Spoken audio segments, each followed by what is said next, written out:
I think. Speaking of plays that would benefit from cutting. Well, the cutting we saw was cutting in the play, not cutting Speaking of the dysfunctional play. families. This is Titus Andronicus, an early tragedy by William Shakespeare. Clearly not one of his best plays. Clearly. but by the same token, a play that has some things in it that are certainly still worth seeing. And Tin Ceiling, which is the group that did it, gives chances to young playwrights. So they're giving a chance to this young playwright, Bill Shakespeare. And just as an indication of what was to come, we have this character, Aaron the Moor, who is like the Vice of the old morality plays, in that he talks to the audience and does mischief. And he's clearly a forerunner of characters like Iago or Edmund in King Lear. And he is a fully developed, interesting character, very well played by Alan David, who I think has a real conception of the part, which and speaks the language well. And I would say that... Yeah, and he's a small person and very non-threatening looking, has a sort of innocence look about him until the evil comes through. Threatening, yes.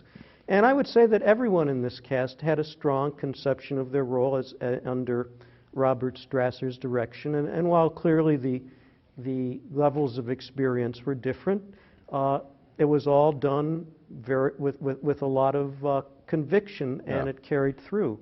Bob Mitchell was Titus Andronicus. He's a very fine actor, and he really captured the arrogance early in the play, and then the real pain of this man whose daughter is violated, and who is a Roman of great tradition, who has to see an emperor who marries the enemy and starts descending to that level. So a lot of interesting things going on there. Amy Kelly plays Tamara, the Queen of the Goths again. She's a very experienced performer, did very nicely. John Johnson played Marcus Andronicus. Nice work by him. Derek Simmons was Lucius. Lavinia, Tara Lawton was very fine after she was maimed, had her tongue cut out and her hands cut off, indicated by red gloves, and was very articulate in her gestures when that happened. Very, very full of pathos there.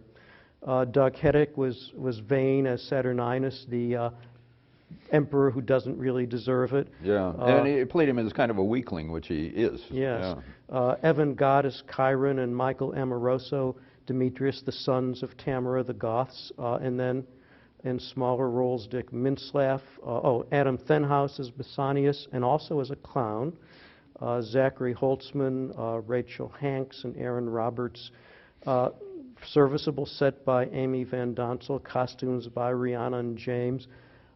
In one sense, I would have liked to have seen more contrast between the Goths' costumes and the Romans. But on the other hand, I think that's an interpretive comment that maybe there shouldn't be that much contrast, because the first barbaric act is by Titus, and then it's just tit for tat thereafter. Yeah.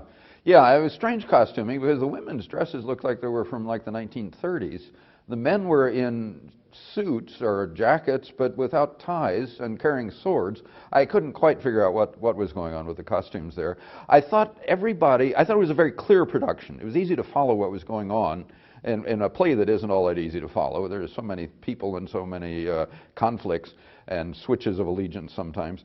And I thought they spoke it clearly. They didn't always catch the music of Shakespeare as well as I would like, although this play is not Shakespeare's most musical in his command of language. And I would say that maybe if Tin Ceiling likes to do plays by new playwrights, as Shakespeare was at this point, some of the ones they've done maybe didn't need to be done, and maybe this one didn't need to be done either. But I am glad I had an opportunity to see it. People want to see it, yeah, what the heck.